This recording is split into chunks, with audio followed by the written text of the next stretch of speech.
Hey, everybody. Mark and I have over 20 years of experience as therapists and as addicts in long term successful recovery. We know better than anyone what works and what doesn't to break out of porn and sex addiction, heal betrayal trauma, and reclaim your relationship. And we've poured all of our personal and professional recovery and healing experience into a first of its kind program for addicts, spouses, and couples. We call it Dare to Connect. At least 4 times every week, we engage with you in real time, in the trenches, giving you the knowledge and the tools to take back your life and relationship. Whatever else you've done on your journey for healing and recovery, you've never done anything like this. Mark and I, we've made all the mistakes, so you don't have to. Don't reinvent the wheel. We all know tomorrow never comes. Look, don't wait one more day to change. Claim your free 2-week trial today at daretoconnectnow.com.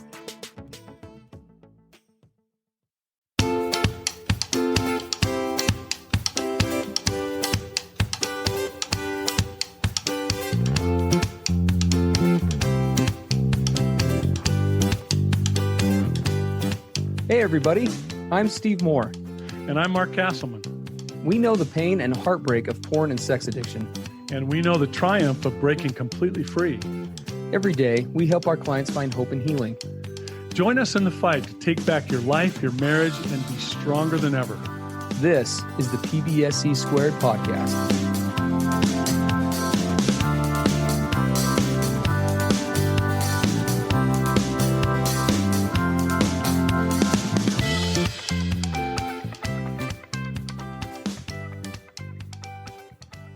Hey, everybody. Welcome to the PBSC podcast. This is episode 224. And as you'll see from the title, should we consider a, quote, sex fast? And if so, how do we not become disconnected in the process? Dun, dun, dun. Lightning flash.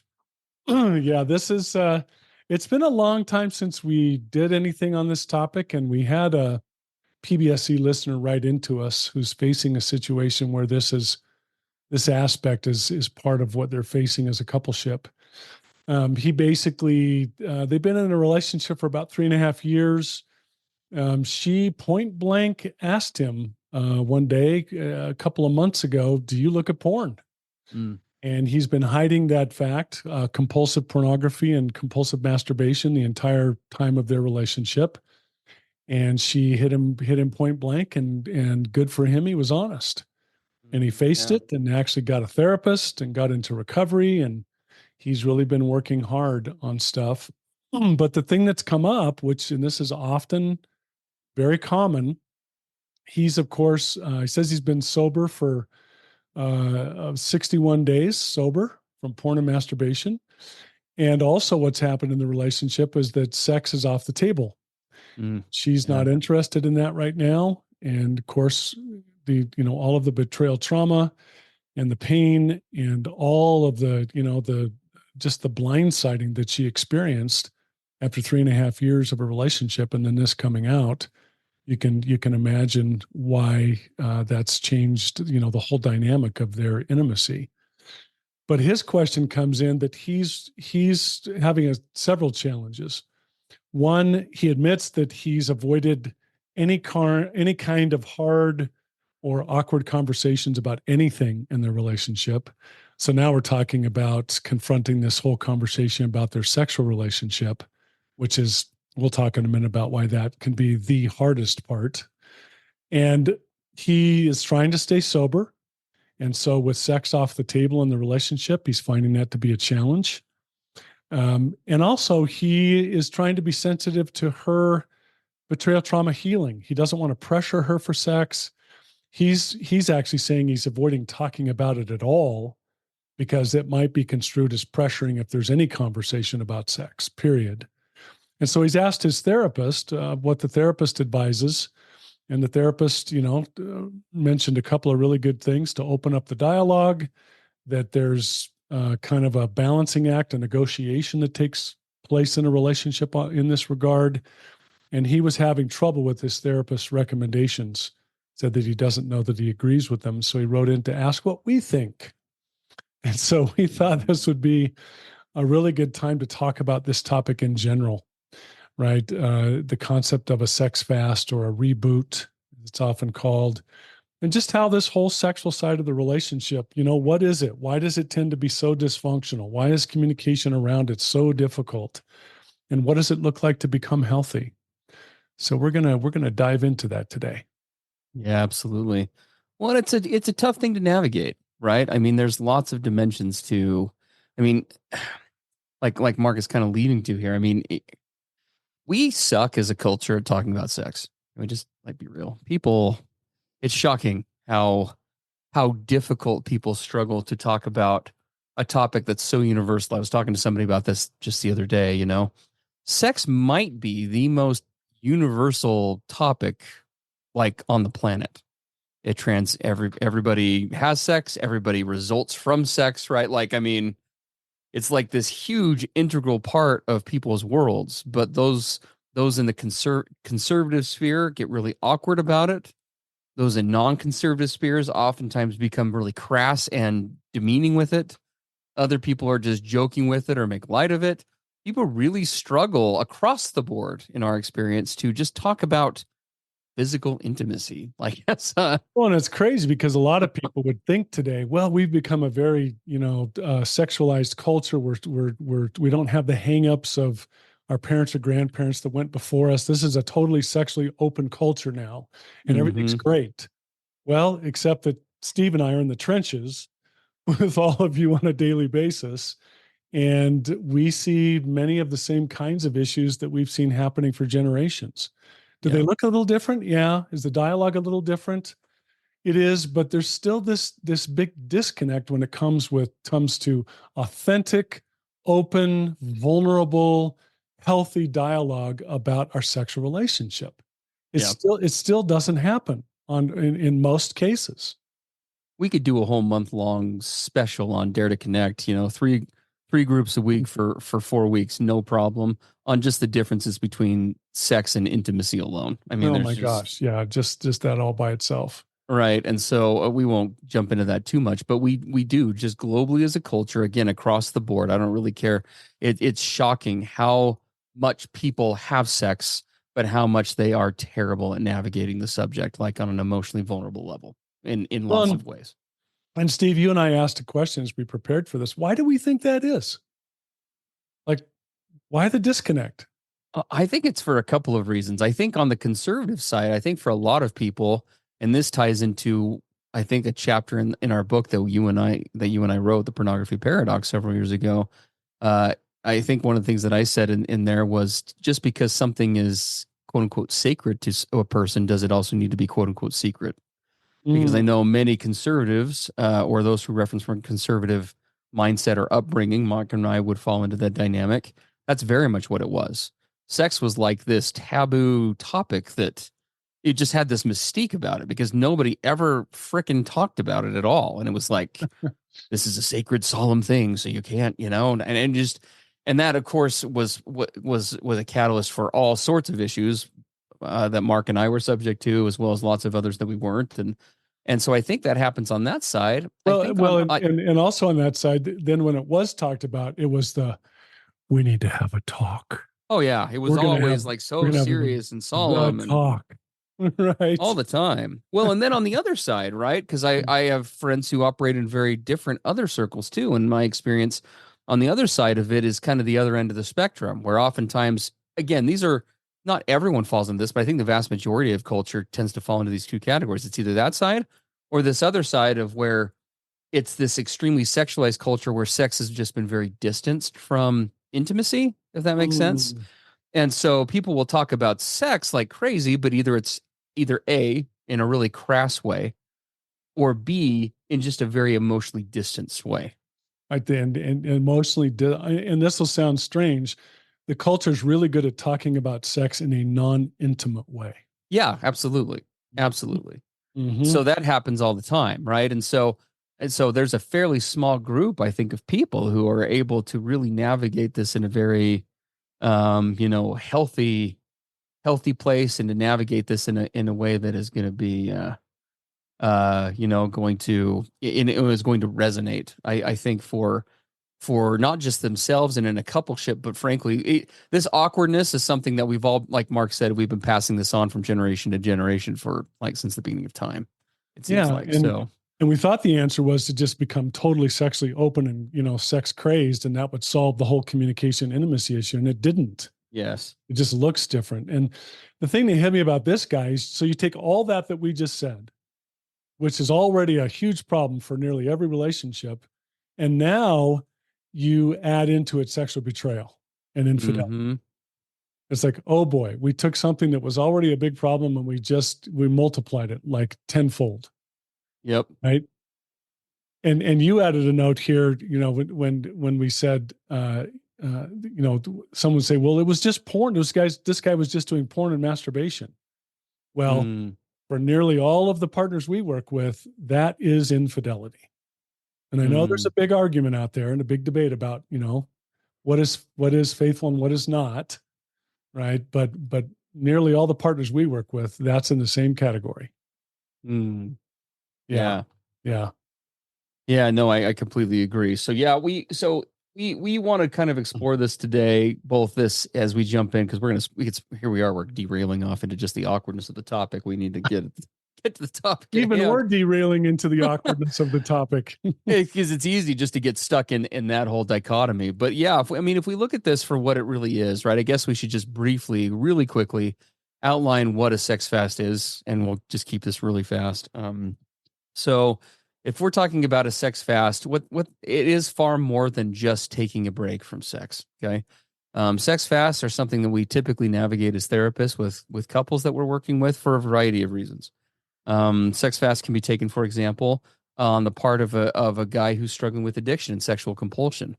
The goal is obviously not to eliminate sex from the marriage in the long term, but sex fasts can be really helpful for an addict in the short term of distancing one's own sexuality from dysfunctional elements or triggers. So, for example, the impulsivity surrounding sex that oftentimes addicts struggle with. Emphasizing and placing and in many ways sort of forcing the relationship or pressuring the man or the guy who's struggling with addiction to find other ways to connect, right? When we cut off that avenue of outlet, it oftentimes can help to place healthy pressure on the relationship to force an emphasis on the non-sexual or non-physical components of a relationship and increasing and balancing out the intimacy that way, right? In a relationship that has become either sexually too top heavy or the sexuality has become overemphasized at the cost of connecting on an emotional level. Well, and I love what you're saying. One of the things this guy says, how do I balance staying sober with suddenly not having, the sexual part of the relationship? And one of the what do we say? Sobriety isn't the whole of, sobriety and recovery do not necessarily intertwine with you. You can be sober and not be in recovery. However, we do need to have a period of time where we're not going to these old sexual outlets in order for the brain to begin to rewire. We talk about the rewiring of your arousal template, which has become so twisted and messed up over, decades of being in this sexualized culture. You've got to have a period of sobriety to reset and to reboot personally in recovery, but also in the relationship. Right? Because Steve, one of the things you and I talk about as part of this solution is the coupleship at a place where you are really open and willing to begin to have an authentic, raw, and real dialogue about our sexual relationship. And for one of the things we've talked about so often here is, are you willing to talk about what sex has become for you? As an addict, what does sex mean to me? Right? Is it, for example, one of the questions I love that you often ask, Steve, is sex a quote need? And we emphasize need, not want, but is it a need? And particularly, how do you see that in your relationship going forward? Am I needy in this area of sexuality? And I know in my sexual addiction, pornography, masturbation, and other sexual outlets absolutely became a desperate need. I needed them as my way to cope with life. I needed them as a way to not deal with hard things. I needed them as an escape and an avoidance and a way to feel some sense of connection and intimacy that I wasn't willing to pay the price to get in healthy ways. So what is that for you? Right? And what is authentic? And boy, as I just said that coming out of my mouth, I thought that is a real mouth. What is authentic to me? If you had asked me years ago, Mark, what is sexually authentic to you? I may have thought that I had the ready answer, but you know what? I was clueless about what was sexually authentic for me. I didn't know because it was all so twisted and messed up inside of me. What is an authentically healthy sexual relationship? I couldn't have answered that. Right? It's a great question for people to look at. Do they even know what being sexually authentic means? For sure. Well, and one of the questions that this gentleman centered on, because we want to talk about this topic in general, but also answer his questions kind of in the process. And one of the big ones that he has is, essentially my therapist. He says in his extended version of this question, he says essentially my therapist has recommended. I've tried to kind of give her some distance and some space because of the betrayal. I'm trying to kind of let her kind of lead the rein. Take the reins in terms of kind of like what we talk about on this podcast all the time. I'm trying to kind of give her space around this and recognize it's a sensitive topic. And, we maybe, need to take this off the table, or maybe I need to turn it over more to her so that she's not feeling pressure from me about sex. He's like, I really miss it, but I don't want to be pressuring her. Right. And I think the therapist that he's working with, and one of the concerns he has is that the therapist is more or less kind of telling him, according to him, is that, well, your needs are just as important to her as hers are. And so you need to make sure that you're expressing those, which I think on the one hand is really good advice. On the other hand, there is a part of the dynamic between a coupleship that Mark and I oftentimes see when we're working, having specialized in this for a long time, that spouses really struggle with, especially because in a perfect world, that approach would be great, assuming that your traumatized spouse has gotten really good at their own boundaries, at advocating for themselves, and you guys have really good communication between the two of you and are able to understand what the other one is saying. What we oftentimes run into problem-wise with this is that either because the spouse doesn't have the capacity to find her voice in a healthy way, or because of a breakdown in trust in the relationship where there's a lot of mind reading going on between intentions, oftentimes spouses can mistake a guy sincerely saying, hey, I miss sex with you, but it's really okay. And they can infer that as like a pity approach, right? Of like, oh no, it's fine, babe. It's okay if we don't have sex. I'll just be over here hating my life until you're able to have sex with me. Well, Right. it was interesting because he indicated kind of if I try to approach her about any discussion about our physical intimacy, any dialogue at all will be interpreted as pressuring. And you can see how the dialogue around talking about our sexual relationship, how narrowed it's become over time. Right? If I talk about it at all, that's pressuring. So we can't have a dialogue. So he said, we just don't talk about it at all. And he said he already has a hard time with difficult conversations to begin with. And so now you enter into this realm. Yeah. So yeah, absolutely. So that's just a couple points to cover that before we shift gears back. The thought that kind of came to mind for me was, one, I think this therapist, again, I think that there is an element that's on the right track, but you do have to keep in mind and be aware of those factors, right? Not that you can control how your spouse is going to interpret you, but again, if the trust is low, or if you guys are struggling with communication, which is pretty common during the betrayal early stages, if you are going to convey to her that, hey, I and be authentic, which we're always about here. Hey, I miss sex, but I really understand and I get it, and there are probably good reasons for this. You leading out in whatever ways are appropriate for that, whether it's you potentially considering a boundary around maybe we just make an agreement for now, boundary wise, that you're the one who initiates sex for a while. Or that could be an option, which we talk about with our clients sometimes. Or if there's another way for you to authentically convey that in a way that she's going to understand that, look, I'm being real with you about my feelings, but I am taking care of me and learning how to do that in healthy ways. So you don't need to emotionally manage that for me or sexually manage that for me. I think if whatever way that's conveyed, that's important. And as always, anytime you guys are in therapy, and we would say this to everyone listening here, a good therapist should be someone who is always giving you the best advice possible, but should always be defaulting back to, look, my job is to give you the best counseling, the best counsel, the best advice, the best, the facts, the research, all that stuff possible, but always honoring your authenticity and your agency and recognizing that, right, this is your relationship. And even though I may be an expert that you're paying for time and experience for, I'm not the one who's going to be in this marriage for forever. You are. Right. Right. And so making sure that you want to always be taking that feedback in, but make sure that you're also putting yourself out there in a way that says, at the end of the day, this has got to be something that I decide, which it sounds like this guy is doing, just throwing that out there for everybody. Yeah. So. And a number of years ago when I remember we did a podcast on something similar, and we got this really impassioned, pretty angry response that came through the communication on PBSE. And this guy said, if you're suggesting a sexless marriage, I will have nothing to do with that, right? He was really passionate about it. And that really plays into what you're saying, Steve. We're not here issuing ultimatums or what is supposed to be good for every person. What we're inviting everyone to do is you've got to decide, are we willing to open up this dialogue? And Steve, you've used a term that I always liked.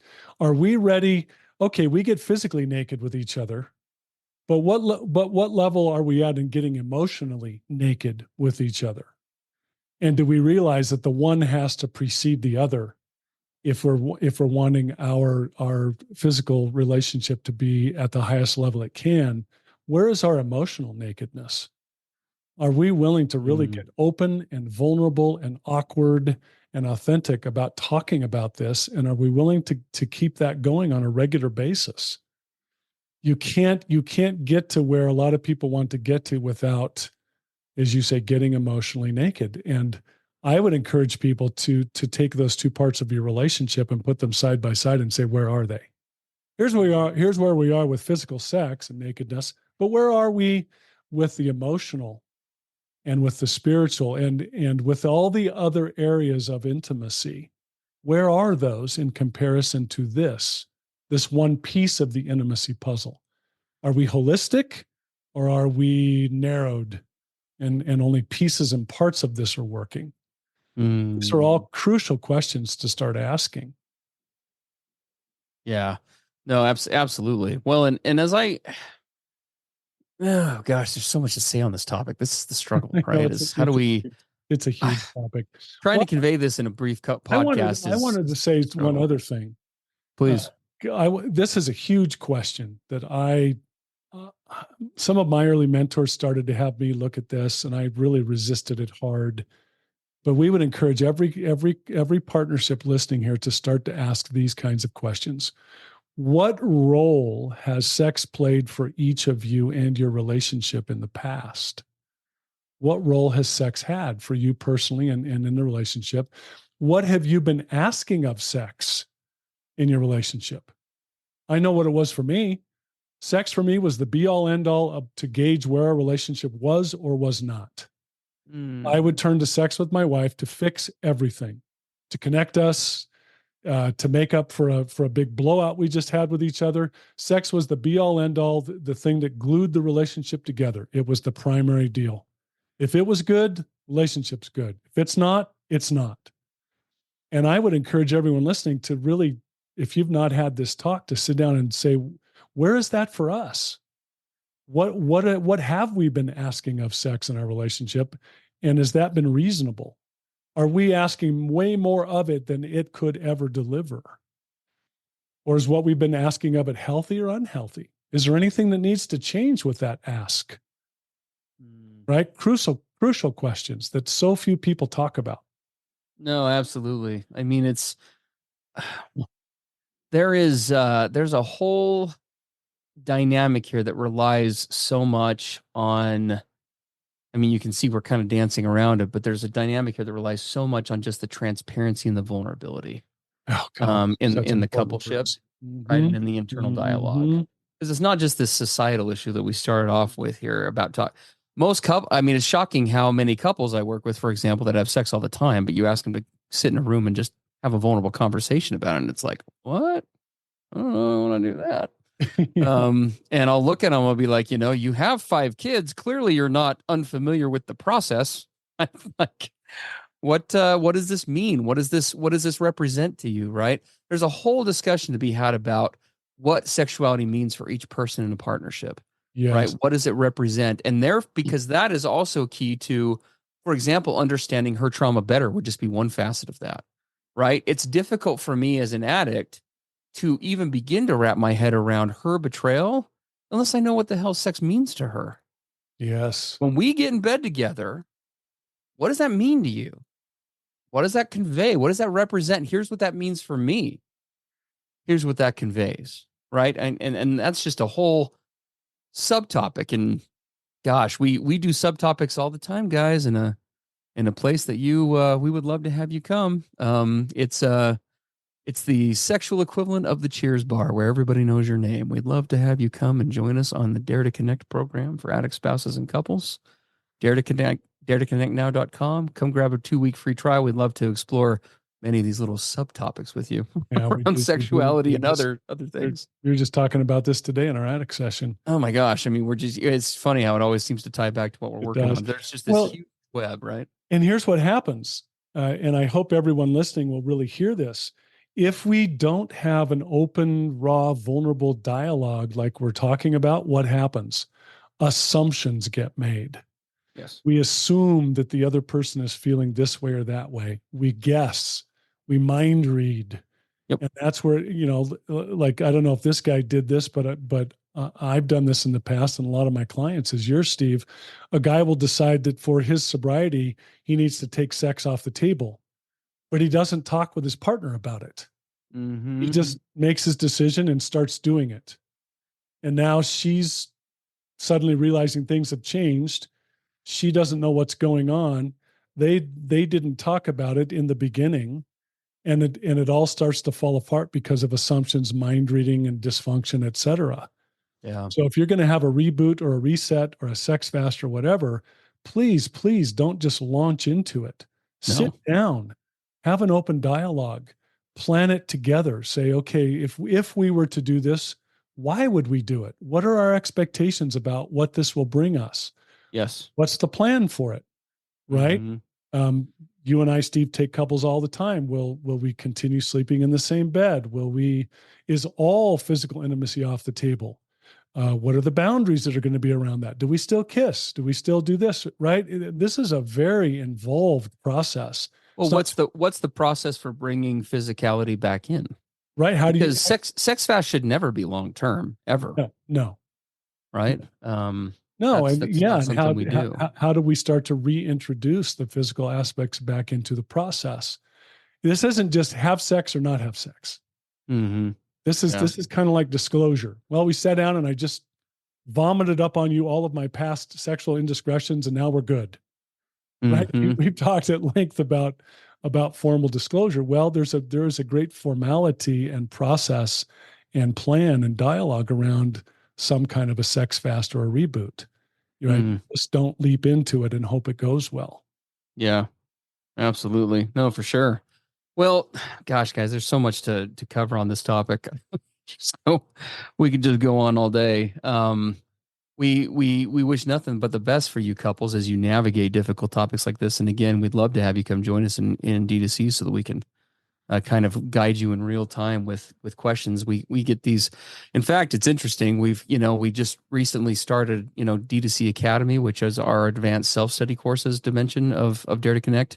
In addition to all the live stuff that we have and the pre-recorded stuff, now we've got these self-study courses for people to take. And course number 2 that we're going to be starting working on here in a couple of months and releasing it is all things healthy sexuality. So we did our first advanced course on preparing for formal disclosure. Yep. And now the big request coming from a lot of our D2C people, would you help us with this healthy sexuality issue? We're like, oh boy, that's going to be an advanced course. Yes, for sure. And so we would love to have you come over there. Mark, before we wrap up, is there anything else that you wanted to make sure this is just such a humongous topic. Is there anything you want to make sure we cover before we wrap up? Hopefully we did, an adequate job at least covering some of the basics. For sure. again, my invitation to all listening is just open up this dialogue somehow. Yes, Baby steps, sure. starting to dare to lean into the uncomfortable. Just you've got to start the dialogue and then keep it going. Keep it going. And just refuse to go back into that old place of awkwardness and, we don't really talk and all the rest of it. If you're looking to make a change here, just start. Just start. Yeah, that's great. It's great advice. And the dialogue, guys, we couldn't say anything else more important other than that is keep the talking going and don't make this please don't make this a one-time conversation. Oh No, don't do like it was when I was a kid. We need to have the talk. We discussed sex last decade. Why are we bringing this up again? Right. We work with couples who, one of my favorite quotes is from a sitcom that Mark and I both love, and it's from an older gentleman in the show, and it just demonstrates so well the old generation approach to this versus the new. Sex is between you and the person you're doing it to, is how he used to talk about it on the show. And it's one of the funniest parts of the whole show because it is just so emblematic of where we've been versus where we need to go. Yeah. I had an older guy I worked with years ago where his wife was just wanted him to talk to her and express to her his feelings. And he just couldn't do it. And he finally said, well, I told her I loved her when we got married. If anything changes, I'll let her know. Right. I have not given an update since then, so surely it should be the same. Right. Absolutely. Well, guys, have a great rest of your day. If you would like something addressed on the podcast, I'll be it briefly. And in a few months, since we are backlogged on questions, you're welcome to send those in at the contact form at the bottom of pbscpodcast.com. And again, thank you for all your patronage. We love and appreciate all of you as we just we're either hitting this week or next week we'll be hitting 800,000 downloads on the podcast, which is great. So thank all of you. We appreciate having you here, and we will catch you all next week. All right. See you then. Everything expressed on the PBSC podcast are the opinions of the hosts and the participants and is for informational and educational purposes only. This podcast should not be considered mental health therapy or as a substitute thereof. It is strongly recommended that you seek out the clinical guidance of an individual qualified mental health professional. If you're experiencing thoughts of suicide, self-harm, or a desire to harm others, please dial 911 or go to your nearest emergency room.